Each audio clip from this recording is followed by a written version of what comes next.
Hebreus, capítulo de número 2, versículo de número 1. Portanto, convém-nos atentar com mais diligência para as coisas que já temos ouvido, para que em tempo algum nos desviemos dela. Quero ler também Lucas, capítulo 15, versículo 13. Eu tenho um bom tempo, então eu quero ler com você. Lucas, capítulo 15, versículo 13 também. Diz assim a palavra do Senhor. E poucos dias depois, o filho mais novo, ajuntando tudo, partiu para uma terra longínqua e ali desperdiçou a sua fazenda, vivendo dissolutamente. Pai, quero te louvar por esta noite, por este momento, por esta reflexão, pelos teus servos que estão aqui para ouvir a tua voz, para ouvir a tua palavra, receber um ensino direto do trono. Senhor, a minha oração, meu pedido, meu desejo é que enquanto eu prego tua palavra, o teu Espírito Santo traga luz ao entendimento, que trabalhe trazendo revelação, ó Pai. Inspira-me a pregar as verdades do teu evangelho, alimentar a alma do teu povo, Senhor. Que a tua igreja saia farta nesta noite, como foi aqui mencionado, que de fato haja um banquete e que o teu nome seja glorificado em nome de Jesus. Tome o seu assento nessa noite. Meus amados irmãos, sabendo do tempo e da oportunidade que me é dada, o Espírito Santo coloca esta passagem, este texto ao meu coração. Esta palavra que eu hei de pregar nessa noite é uma mensagem temática. Sabemos que existem inúmeras formas de se pregar a palavra nos tempos de hoje. Existe o chamado sermão expositivo, existe o sermão textual, existe a mensagem biográfica, mas existe a palavra temática. A palavra temática, ela é um pouco diferenciada, pois a sua abordagem, o seu conteúdo, gira em torno do tema que se propõe. Portanto, nessa noite, a mensagem que eu lhes trago é uma mensagem temática.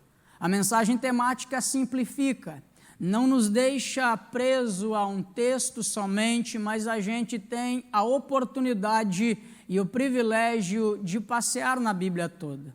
Mas eu quero pregar nessa noite o seguinte tema: por que pessoas sinceras não conseguem ser fiéis a Deus e nem firmarem na igreja?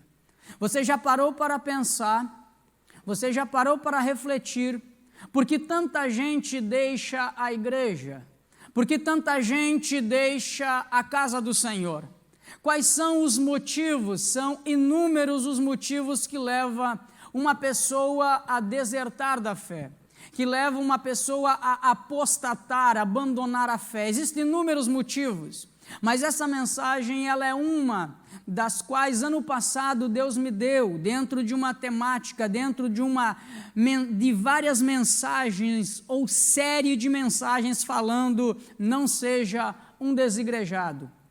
Essa palavra que eu estou a pregar nessa noite, ela é um pontapé inicial para um conteúdo muito abrangente, muito grande, falando sobre os desigrejados.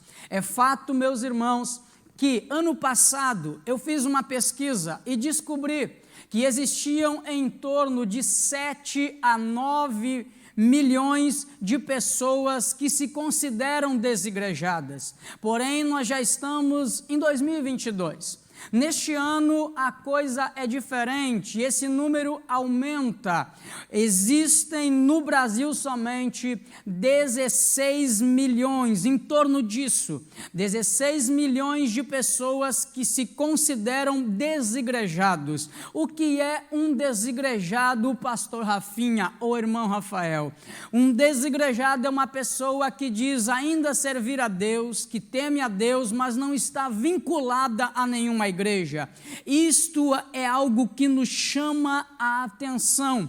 Eu quero dar-lhes algumas informações para nós entendermos o que Deus quer conosco nessa noite, neste culto de ensino. Primeiro, no Brasil, hoje, tem 16 milhões de pessoas que estão fora da fé, que não frequentam a igreja. E os números cada vez aumentam.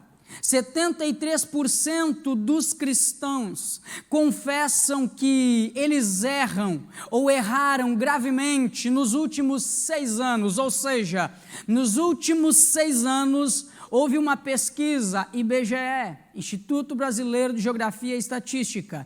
Também, meus irmãos, houve uma pesquisa e essa pesquisa considerou que 73% dos cristãos confessam que nos últimos 6 anos fizeram algo que a sua consciência pesou, ou seja, pecados graves. Veja outra informação, um cristão atualmente ele fica em média 5 a 6 anos na igreja. As conversões deste tempo estão sendo um tanto supérfluas. Eu preciso considerar que essa pesquisa foi feita com cristãos convertidos em igrejas neopentecostais. O que são igrejas neopentecostais? São igrejas novas, igrejas modernas. Neo é algo novo, um novo Pentecoste. Igrejas que apregoam teologia da prosperidade, igrejas que sentem a necessidade de fazer a fé palpável, ser palpável. O que é uma fé palpável? Trazer rosas para o culto, rosa ungida, sal ungido e tantos outros elementos. Igrejas consideradas neopentecostais. As pessoas que se convertem hoje em dia duram em média 5 a 6 anos na igreja. Passando disso, uma grande parte ela acaba saindo da igreja. 68,5% dos brasileiros confessam também que eles buscam uma igreja mais agradável. O que é uma igreja mais agradável? Uma igreja que pregue um evangelho e esse evangelho seja adequado à minha vida. Esse evangelho tem que se adequar ao meu estilo de ser. Este evangelho tem que me agradar. Logo, se este evangelho não me agrada, eu não fico nesta igreja. Em tese, as pessoas neste tempo, os filhos desta geração pós-moderna, são pessoas que vêm para a igreja, assentam-se nos bancos e dizem o seguinte: o que esta igreja tem para me oferecer? Se essa igreja me oferecer algo bom, eu vou ficar aqui por uns 5, no máximo 6 anos, mas a hora que a igreja ela demonstrar que não me ama, ou que eu ver dentro dela defeitos, falhas e erros, eu logo abandono o evangelho ou esta igreja. Isso é uma estatística, isso são informações muito importantes para este tempo. As pessoas ou a geração na qual nós estamos lidando é uma geração que busca no evangelho o agrado. É uma geração que quer ser agradada pela igreja. Se a igreja não me agrada, eu não fico na igreja. Com base nessas informações, eu concluo o seguinte: toda pessoa que vem para a igreja é bem intencionada. Eu lanço ao descrédito se alguém disser para mim que existe crente mal intencionado. Não, todos os cristãos são bem intencionados. Todas as pessoas que vêm à igreja são bem intencionadas. Todas as pessoas que congregam, que frequentam a nossa querida família The Blue, são pessoas bem intencionadas. Mas mesmo assim, paira no meu coração esta pergunta: por que as pessoas bem intencionadas não conseguem firmar na igreja? Por que pessoas bem intencionadas não conseguem firmar na fé? Por que pessoas estão cada vez mais rompendo com a igreja? E quando eu estou a falar igreja, eu estou a falar ao templo, estou a falar da congregação. Hebreus 10:25 vai nos dizer: não deixe a congregação como é costume de muitos. Existe um povo que está abandonando a igreja, mas este povo ele é bem intencionado. Então vamos na nossa reflexão dessa noite trabalhar essas verdades. Eu quero falar algumas verdades que levam a pessoa para fora da igreja, que levam as pessoas a abandonar a igreja e que levam as pessoas a deixar de congregar. Existem inúmeros motivos. O primeiro motivo no qual uma pessoa deixa de congregar ou deixa a igreja, primeiro motivo no qual o Espírito Santo coloca ao meu coração ao entender é que o orgulho está escondido no coração do homem. A Bíblia diz: de tudo que há, guarde o seu coração. Por que guardar o coração? Porque dele procedem as saídas da vida. Então a palavra manda a gente guardar o coração, porque o orgulho pode estar no coração. Eu não estou a falar de arrogância, não, eu estou falando de orgulho. O orgulho é pior que a arrogância. O orgulho, ele geralmente se disfarça na alma das pessoas. O orgulho, ele tem uma forte tendência a ficar nas recâmaras da alma, nos lugares, nas zonas periféricas da alma, aonde a gente não percebe. Muitas vezes eu posso ser orgulhoso e estar caminhando na fé, sendo tomado pelo orgulho e não perceber. Muitas vezes isso pode acontecer. Quais são os sintomas de que o orgulho está dentro de alguém? O primeiro sintoma de uma pessoa orgulhosa, que é o principal motivo que leva as pessoas para fora da igreja, é pessoas que não perdoam. Toda vez que você não perdoa, você está dizendo indiretamente que você é uma orgulhosa. Toda vez que você não quiser perdoar alguém, você está dizendo para você mesmo ou para você mesma: eu sou uma orgulhosa. Pessoas que têm dificuldade de perdoar não são pessoas logo que têm dificuldade de perdoar, são pessoas com um coração orgulhoso. Toda vez que você olhar para você e olhar para o seu ofensor, aquele que lhe ofendeu, e você disser para ele ou para ela: eu não te perdoo, você está dizendo: eu sou um orgulhoso. Pessoas que não perdoam têm uma forte tendência a sair da igreja. Pessoas que não perdoam têm uma forte tendência a deixarem o evangelho. Eu li o texto em Lucas 15 que nos fala sobre o filho pródigo. Este filho, ele juntou tudo que tinha, pegou a parte da fazenda que lhe pertencia, juntou tudo e poucos dias depois foi para longe do pai. O que me chama a atenção é que este filho pegou tudo que tinha, juntou e passaram-se os dias. A Bíblia não fala quantos dias foi, mas passaram-se os dias. Esse moço, esse jovem, este menino começou a alimentar dentro dele alguém que ia para longe da casa do pai.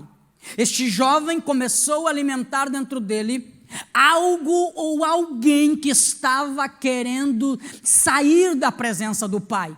De que vale o homem, como diz a Bíblia, ganhar o mundo inteiro e perder a sua própria alma? Aí eu lhe pergunto, porque nós falamos muito de passado, remoemos no nosso passado, precisamos ser curados do passado. Nós falamos muito do nosso presente, do tempo no qual nós vivemos, mas vamos falar de futuro nessa noite. Quero falar sobre o seu futuro. Daqui 3 anos, em 2025, você ainda vai estar na igreja? Em 2025, quais são os seus projetos dentro da igreja? Aonde você vai estar? Claro que no seu coração, ministerialmente, em 2025. O que será do seu futuro dentro da igreja? Os seus filhos vão permanecer na fé? Você não se preocupa com o seu futuro dentro do cristianismo, dentro do evangelho? Se o seu futuro não lhe preocupa, eu preciso chamar a sua atenção nessa noite. Pare um pouco de olhar para o seu passado, tire o foco um pouco do seu presente e comece a olhar para o seu futuro. Será que não está nascendo um pródigo dentro de você? Será que não está nascendo dentro de você alguém que está querendo ir para longe de Deus? Quando que esta pessoa nasce, irmão Rafinha? Esta pessoa nasce quando você se nega em perdoar alguém. Se você não quiser perdoar as pessoas, o Pai Nosso nos ensina Pediram para Jesus lhe ensinar a orar, e Jesus disse assim: Pai, perdoa as nossas ofensas, assim como nós perdoamos a quem nos tem ofendido. Se você é uma pessoa que não libera perdão, você está caminhando para longe de Deus, você está caminhando para longe de Jesus. Perguntaram os apóstolos, disseram: Mestre, quantas vezes eu devo perdoar uma pessoa que me feriu, mestre? 7 vezes durante o dia? De repente Jesus diz: não, 70 vezes 7 ao dia, deixando entender, é impossível uma pessoa errar com você 70 vezes 7 ao dia. O que Jesus está nos ensinando é que nós precisamos perdoar. Se você não perdoa, logo um orgulhoso está nascendo dentro de você. Nessa noite a palavra vem ao meu encontro, e nessa noite a palavra vem ao seu encontro, e Jesus quer falar conosco, e Jesus quer tratar o orgulhoso que existe dentro de você. Eu não estou a falar o arrogante, não, você não é uma pessoa arrogante, mas o orgulho pode estar sendo escondido dentro de você, e se o orgulho permanecer dentro de você, pode ser que você esteja se distanciando da presença de Deus e está caminhando para longe. Isso é muito importante, você precisa cuidar. Segundo sintoma de um orgulhoso, ele se coloca em superioridade às outras pessoas. Tudo dele é melhor, ele canta melhor, ele prega melhor, ele dirige melhor. Ele é um marido melhor, ela é uma esposa melhor, ela cozinha melhor. A pessoa, quando está sendo regida pelo orgulho, tudo na cabeça dela é melhor. Ela não consegue ver o sucesso de outrem. Ela não consegue lidar com o sucesso alheio. É aquele louvor herege que se canta, quem te viu passar na prova e não te ajudou. Quando vê você na bênção, vai se arrepender. Vai estar entre a plateia e você vai subir para o palco. Não existe isso no Evangelho. Se alguém te feriu, se alguém não te ajudou, é porque Deus estava te ensinando a ser forte, é porque Deus queria moldar o seu caráter e te ensinar a ser uma pessoa mais valente. Porque igreja, ser igreja é demonstrar para o mundo o que você está disposto a suportar, e o que você suporta pelo Evangelho. Não suporta o irmão, não ama o irmão, se compara com o irmão, é superior ao seu irmão. Qual foi o erro de Caim ao matar o seu irmão Abel? O que tomou conta do coração de Caim? Ele viu que a oferta do seu irmão foi melhor, mas o coração dele foi inflamado. A minha pergunta nessa noite, nessa reflexão é: como está o seu coração? Como está o seu coração? Seu coração está sendo preservado neste tempo? Seu coração está sendo guardado neste tempo? Como anda o seu coração? Reflita comigo nessa noite. Terceiro sintoma de um crente que se deixa vencer pelo orgulho, ou que o orgulho está tomando conta da vida dele. Ele trabalha com comparação. Ele se compara. Ele vive se comparando. E essa é uma das piores doenças que existe na alma do ser humano, a comparação. Talvez a sua fé cristã, se você for comparar o nosso pastor presidente, o pastor Newton, ao tempo de caminhada, as experiências que ele teve com Deus, que ele tem com Deus, aos nossos pastores, não tem como eu me comparar com o meu pastor, não tem como eu me comparar com o pastor Lediel. Não. A minha chamada é uma, a dele é outra. Porém, existem níveis de crescimento, mas quando eu começo a me comparar, e essa comparação, às vezes, ela faz mal. Você se compara, você está começando a sua vida e você olha para alguém que está já bem na vida, e de repente você começa a perecer. De repente você começa a se sentir para baixo porque o que você tem hoje não é satisfatório aos teus olhos. Isso é maléfico. Isso pode fazer mal para o seu coração, e Deus quer que você cuide o seu coração. Outro sintoma de uma pessoa que está sendo vencida pelo orgulho é ela só vê defeito nos outros. Todo mundo tem defeito. Todo mundo é falho. Todo mundo erra, a gestão erra, o pastor erra, o líder erra, está todo mundo errando ao redor do orgulhoso, só ele que não erra. Outro sintoma de uma pessoa que é orgulhosa: um orgulhoso nunca admite seus erros. Quantos maridos orgulhosos e quantas vezes nós somos homens, maridos orgulhosos? Não admitimos os nossos erros. Somos confrontados por nossas esposas e a gente fica muitas vezes: não, isso não é verdade. Quantas vezes o seu cônjuge está lhe confrontando em uma situação, não quiser ouvir Deus, não tem problema, mas ouça sua mulher. A mulher quase sempre, não é sempre. Diga quase. Quase não é sempre, mas quase sempre ela tem razão. E a mulher vê mais. Um orgulhoso não admite seus erros. Outro sintoma de um orgulhoso, ele nunca tem autorresponsabilidade.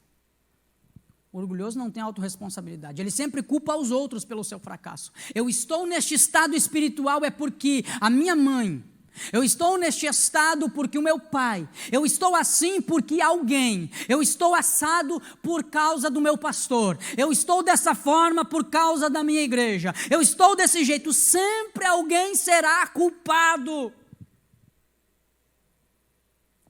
A ausência de autorresponsabilidade está dizendo para todo mundo que você é um orgulhoso.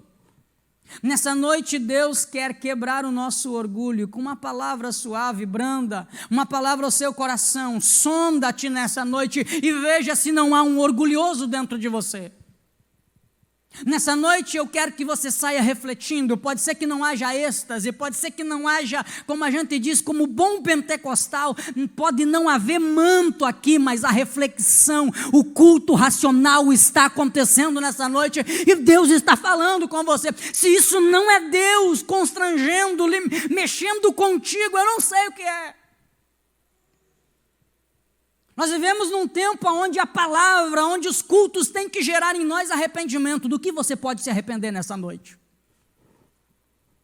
Mencionei aqui as primeiras informações que alguns filhos dessa geração buscam um evangelho que lhes agrade, uma igreja que lhe agrade, um pastor que lhe agrade, uma mensagem que lhe agrade. Enquanto a gente vai correndo, caminhando em busca dos agrados, Deus quer transformar a nossa vida. Sem confronto não há mudança de vida. Deus, Ele precisa nos confrontar. A nossa pecaminosidade precisa ser exposta, a nossa consciência diante de Deus. E Deus nessa noite está mexendo na sua consciência. Nessa noite está sendo pregado o Evangelho é confronto, o Evangelho não é somente conforto. Evangelho que vira para nós e diz, você está bem, você é fofinho. Eu costumo chamar de evangelho good-good. Evangelho good-good. Evangelho fofinho. Evangelho que diz, venha para cá e fique do jeito que você está. Venha para cá, Jesus aceita você do jeito que você é. Há uma meia-verdade nisso. Jesus aceita você, mas nós precisamos mudar a nossa vida. O nosso caráter precisa ser transformado pela palavra de Deus. E a minha pergunta é, o que Jesus tem transformado em nós? O que Jesus tem transformado no seu coração? Quanto mais você vem à igreja, quanto mais você vem aos cultos, as pessoas percebem a mudança do evangelho na sua vida? As pessoas estão percebendo que você de fato nasceu de novo ou você ainda não passou pelo novo nascimento? Não passou pelo novo nascimento?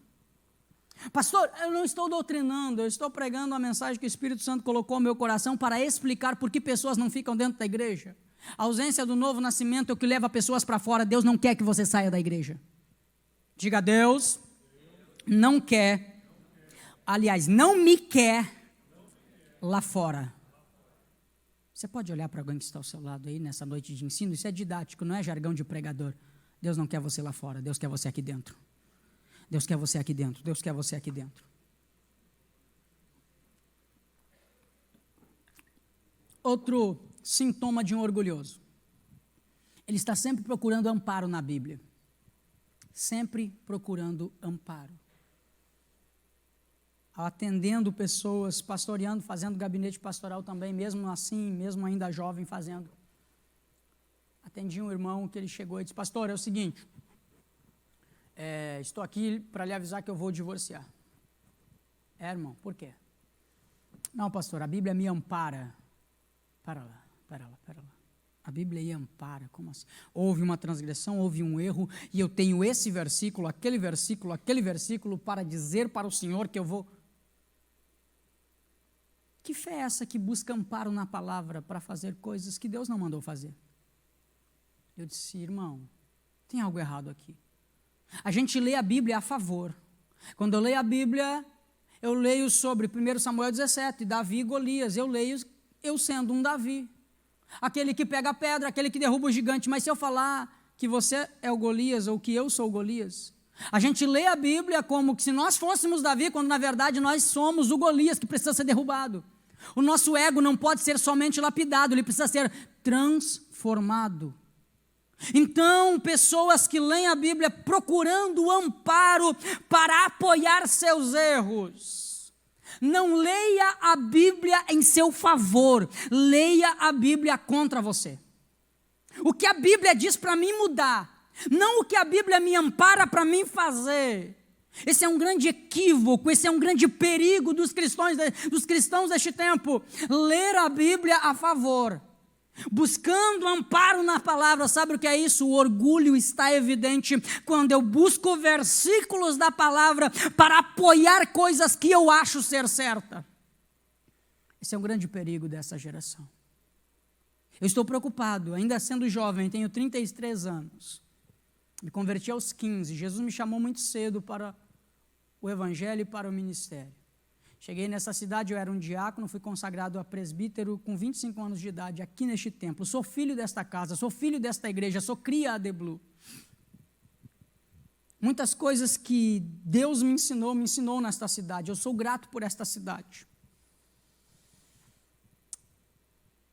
Mas eu percebo que todo este tempo, com esses 33 anos, eu tenho me deparado com uma geração que nos preocupa, com uma geração que muitas vezes tem o orgulho escondido no coração. Pastoreando igrejas, cuidando de pessoas, uma menina em uma das congregações que eu cuidei disse assim: pastor, o senhor não pode me dizer não. Eu disse: por que, minha filha? E ela era mais velha que eu. Por que eu não posso lhe dizer não? Porque o meu pai nunca me disse não e o meu pastor não vai me dizer não. Que geração é essa? Isso me preocupa. Pessoas que não sabem ouvir, não. Pastor, eu posso ir? Não. O não constrange, o não mexe com o nosso ego, o não arrebenta com o nosso orgulho. Não tem aquele filho adolescente: pai, eu posso ir lá? E a mãe diz: não. Como você lida com os nãos que você recebe do pai e da mãe? Como você lida com os nãos do marido? Como você lida com os nãos da sua liderança? Como você lida com os nãos? Será que o orgulho não está alojado no seu coração? Reflita nessa noite. Nós precisamos sair daqui refletindo. Será que essa falta de um avanço maior na fé não é a ausência de uma humildade na qual Deus ainda não trabalhou dentro de mim? No qual não dei lugar para o Espírito Santo trabalhar dentro de mim, no qual não sei ouvir não. Isso nos preocupa. Então, o primeiro motivo pelo qual as pessoas saem da igreja: o orgulho escondido no coração. Diga: o orgulho é perigoso. O orgulho mata crente. O orgulho nos derruba. Tome cuidado com o orgulho. Tome cuidado com o orgulho escondido no coração. Segundo motivo pelo qual as pessoas não firmam na fé: pessoas bem intencionadas. Eu quero dizer que pessoas bem intencionadas podem ser vencidas pelo orgulho. Não são pessoas de má fé. Segundo motivo pelo qual as pessoas deixam a fé, deixam a igreja, não conseguem ser firmes diante de Deus, por não ter raiz na palavra de Deus. Você já ouviu falar do bambu chinês? Diga: bambu chinês. O que é o bambu chinês, irmão Rafael? O bambu chinês, ele, por exemplo, se você plantar, você pegar uma semente de bambu, ele pode ser plantado na semente. Você lança a semente. Durante alguns meses ele vai dar um brotinho de 6 meses, ele cresce 25 centímetros. 25 centímetros.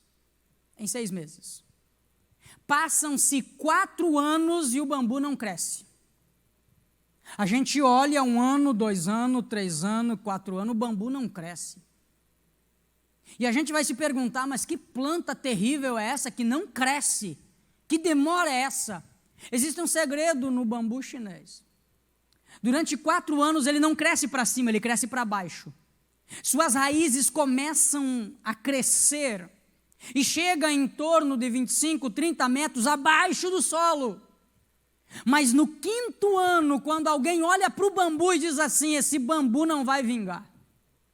Esse bambu não deu certo. Olha só, o tempo passou e ele está tanto tempo na igreja e ele não cresce. No 5º ano, ele dá um crescimento exponencial que ele pode chegar a medir 50 metros de altura no 5º ano, mas ele só cresce para cima se ele crescer para baixo. Assim é a vida do cristão. Se as coisas estão indo devagar para você, não tem problema. O teu crescimento pode ser lerdo, lento, mas você tem que crescer com raízes, porque a hora que Deus te colocar aonde Ele falou que vai colocar, você vai ter sustentação. O vento vai soprar no bambu, ele não vai quebrar. O bambu deita, mas não quebra. E o porquê que o bambu não quebra? Porque ele tem raiz. Assim é o crente que está firmado na palavra.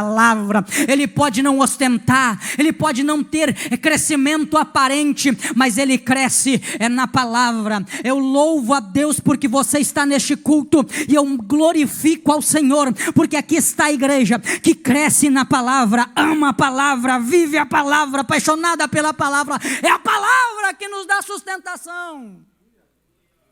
A Bíblia vai dizer em Lucas capítulo 7, que a árvore, a casa melhor, o homem que ouve a palavra e pratica é comparado com o homem que edifica a casa sobre a rocha. A sua casa está na areia ou a sua casa está na rocha?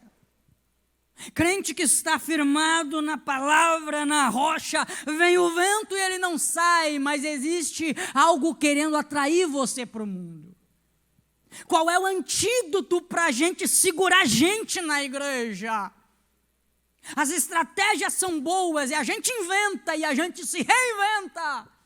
Cá para nós, eu sou obreiro novo, eu vivo pensando o que eu posso fazer, o que eu posso melhorar. Mas a maior estratégia, a coisa mais poderosa na igreja para afirmar crente é a palavra de Deus. Não existe estratégia que tire o poder da palavra. A palavra liberta, a palavra transforma, a palavra cura. As coisas acontecem na igreja por intermédio da palavra. Quem ama a palavra? Quem ama a palavra? Não ter raiz na palavra leva a pessoa a sair da igreja, sair da fé. E eu lhe pergunto nessa noite, está firmado na palavra? Está firmada na palavra? Se um sentimento de deixar a igreja chegou em você, a Bíblia chama ela mesma de escudo. Diga, o meu escudo é a palavra. O mundo nos ataca, o mundo nos mói, o mundo quer nos arrebentar, mas o que ainda nos protege é a palavra. Ame a palavra, viva a palavra. Lá em casa a gente tem uma regra: se não lê Bíblia, paga. Colocamos isso. Eu disse para minha menina, Késia, estava sentada ali. Eu disse assim: a cada livro da Bíblia que você lê, eu vou te dar R$20. Por que eu fui falar isso? Levou uma semana a ler o Gênesis. Me ligou: papai, me deve vintão. Tá bom. Um dia depois, me deve 40. Outro dia, 60.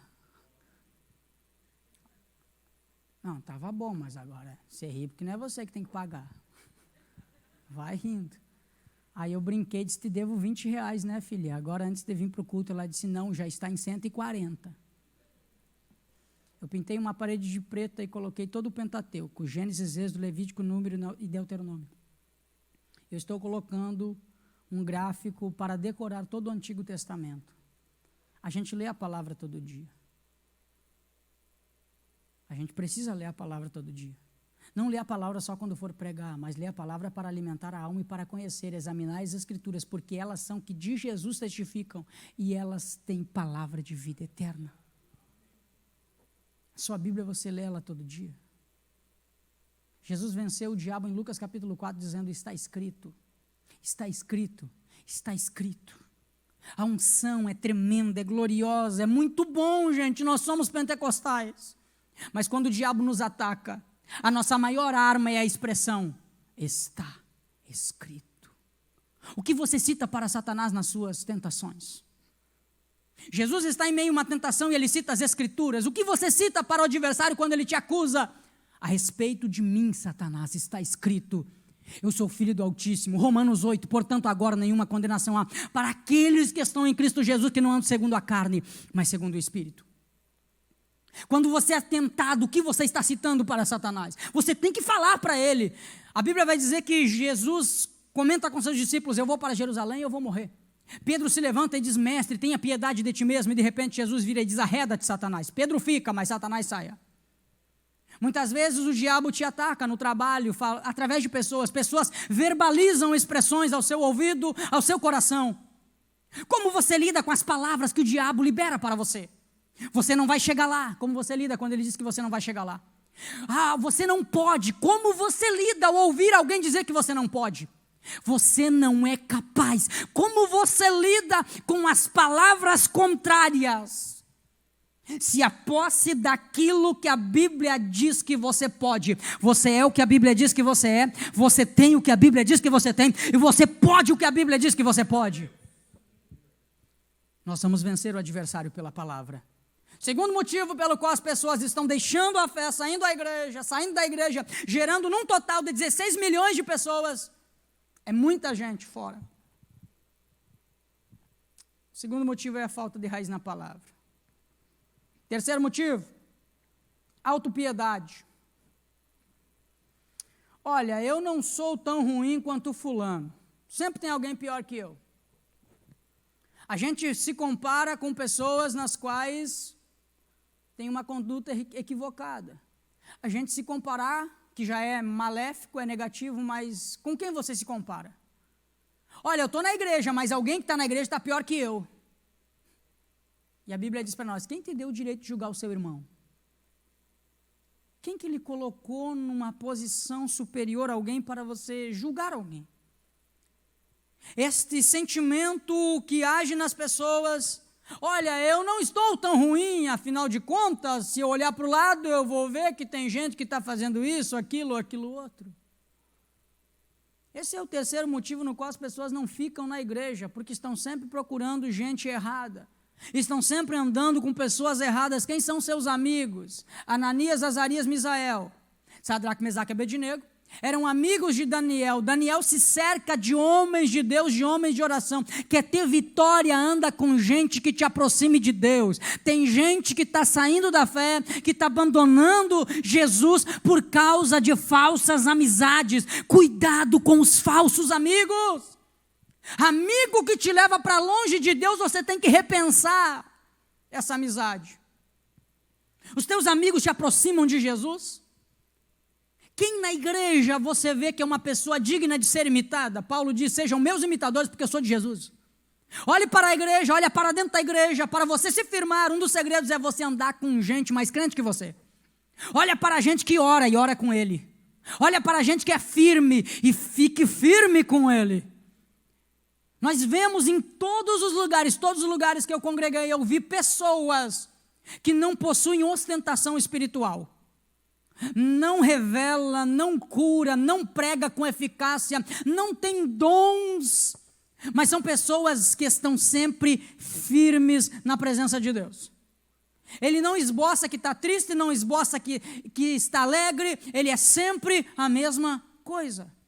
Entra ano, sai ano, gente sai, gente entra, gente batiza, gente vai para outro lugar e ela está sempre ali. Você conhece alguém assim aqui?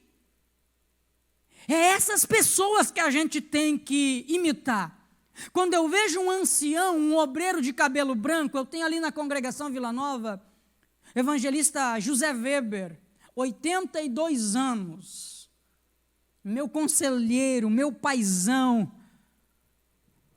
E eu fico olhando e dizendo: meu Deus, quanta coisa esse homem já enfrentou no ministério, na igreja, e eu quero chegar aos 82 anos servir a Jesus. Meu amigo irmão Tide, o cabelo está um pouquinho branco. Quanto tempo essas pessoas estão servindo a Jesus? Olhe para eles.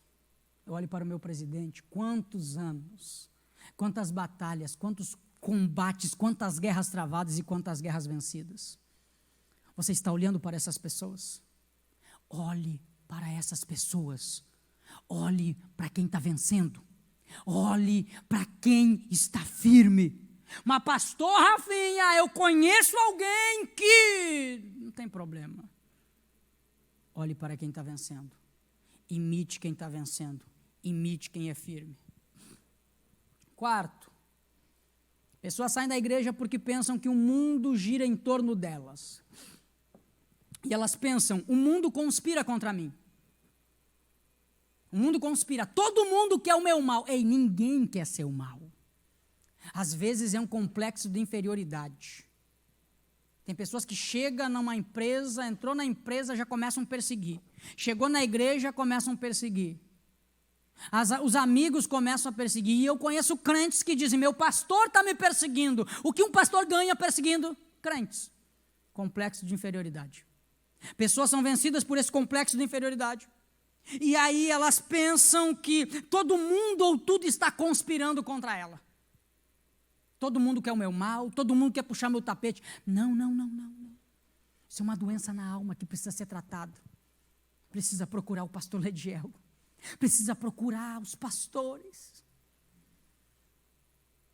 Não é todo mundo que é contra você. Você já tem por inimigo o diabo, o mundo e a carne. O mundo está lá, você só vai para o mundo se você for lá.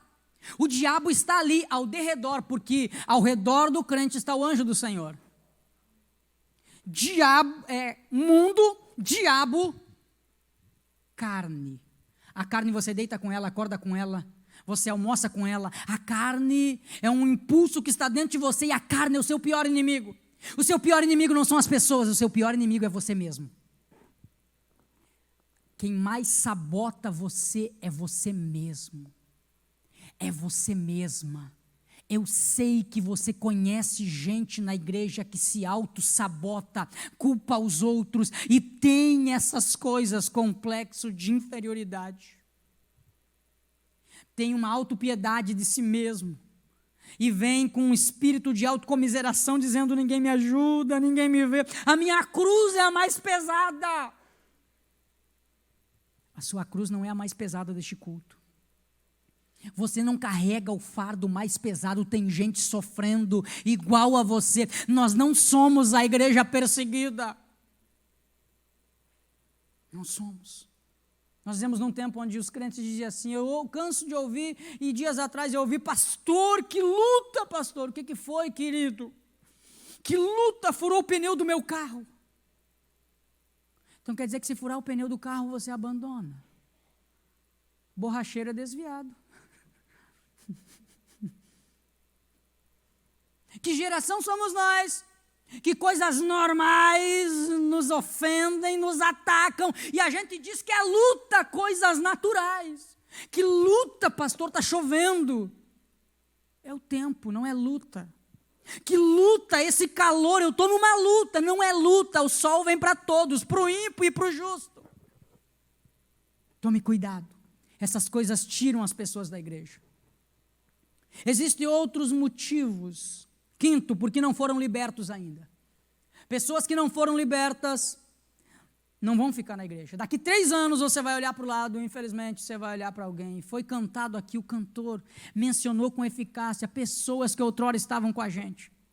Você sabia que as conversões no Brasil estão durando em média 5 a 6 anos? Dentro disso as pessoas dizem, vou dar um tempo para Jesus. Tem pessoas que foram na pandemia e não voltaram mais. Não vieram mais para a igreja. Enquanto não acabar, eu não volto. Isso nos machuca, isso nos entristece. Mas a grande verdade é que pessoas não foram libertas de hábitos, pensamentos, práticas e, por que não dizer, espíritos. Libertação não é só de demônio. Tem gente que veio, aceitou Jesus, desceu nesse tanque aqui atrás, desceu ao batismo nesse tanque e nunca foi um endemoniado. E não vai ser. Mas precisa ser liberto de práticas pecaminosas, liberto de pensamentos, sofismas, enganos mentais, uma mentira que é contada para você mesmo, que você acha que essa mentira é verdade. E muitas vezes você conversa com pessoas, na verdade não são pessoas, são enganos, são espíritos de engano. Essa pessoa não está possessa, mas ela está dentro de um sofisma, ela está presa, e ela não consegue ser fiel a Deus, não consegue firmar na igreja. Diga libertação de hábitos. Quantos hábitos Jesus precisa nos libertar? Não somos mais dependentes químicos, já aceitamos Jesus, já fomos libertos do pecado, da prática, talvez das drogas. Alguns vieram das drogas, da bebida, da drogadição, da prostituição. Você foi liberto, mas qual hábito ainda você não foi liberto? A gente prega para viciados em crack, mas muitas vezes somos em Coca-Cola. Beber Coca-Cola não é pecado. Tudo que é demais faz mal. Daniel tinha um espírito excelente. O que levava Daniel a ter um espírito excelente? Um homem que não tinha vício algum. Daniel não tinha nenhum vício. Daniel não tinha vícios. Por quê? Foi liberto. Você foi liberto por Jesus? Ou você ainda está no seio da igreja, você ainda toma ceia? Qual é o vício que te aprisiona? Qual é o hábito que ainda você não abandonou e que a sua consciência diz para você não? Não, isso aqui não. Eu estou na igreja, eu não posso fazer isso. Qual é a guerra que você tem dentro de você mesmo? Dentro de você mesmo. Eu vim pregar o Evangelho. O Evangelho liberta. O Evangelho transforma. Os coaches são poderosos, mas nada substitui o poder do Evangelho. Terapias são importantes, mas nada é mais poderoso que o Evangelho.